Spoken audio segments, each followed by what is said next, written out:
Hi, my name is Dr. Abigail Levrini, and I'm a licensed clinical psychologist from Psych Ed Connections. I presented on executive skill building in teens, and here are my main takeaways.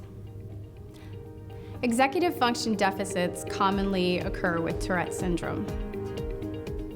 In years past, research on Tourette syndrome has indicated the striatal region in the part of the brain that is affected most often with Tourette syndrome. And this is the part of the brain that, among other things, executive function is affected by.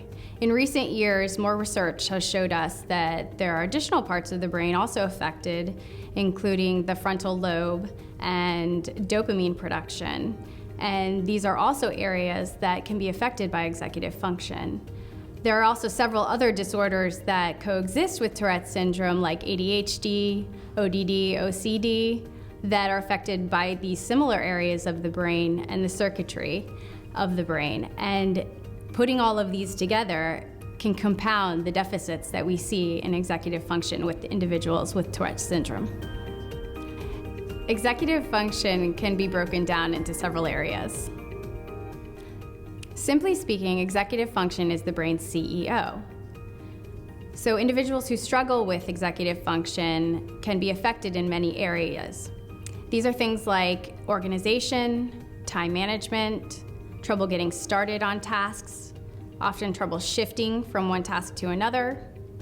It can be self-monitoring, motivation, procrastination.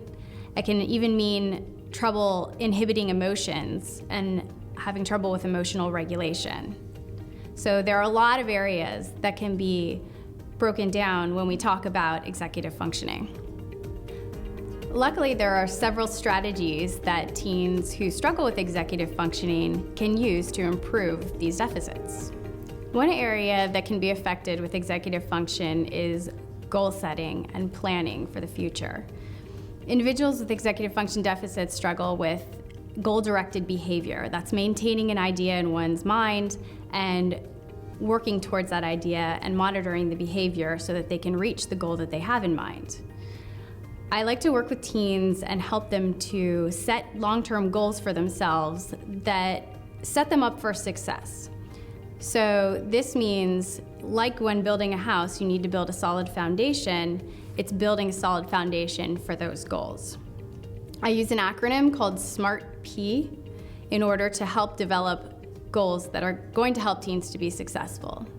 That's being specific, it's being measurable, action-driven, realistic, time-sensitive, and maybe most importantly, basing goals on your process rather than your outcome.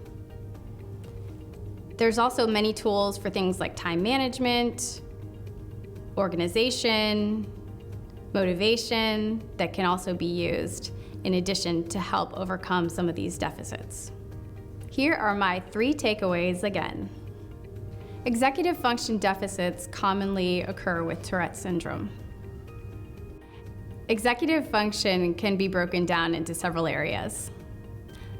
Luckily, there are several strategies that teens who struggle with executive functioning can use to improve these deficits.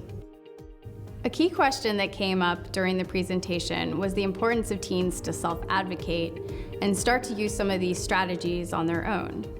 I feel it's really important that teens start to utilize executive functioning strategies in the teenage years while they're still under mom and dad's roof, and to self-advocate during those years. Because once on their own is when you're tested and there's nobody else to hold your hand. So the more you can practice those things when you're young and with your parents, the more successful you'll be out on your own later on.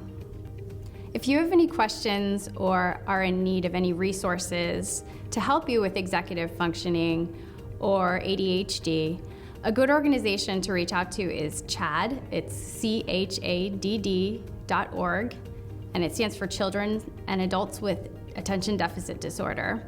And they offer a lot of local support groups and other types of resources to help one who's struggling with executive functioning.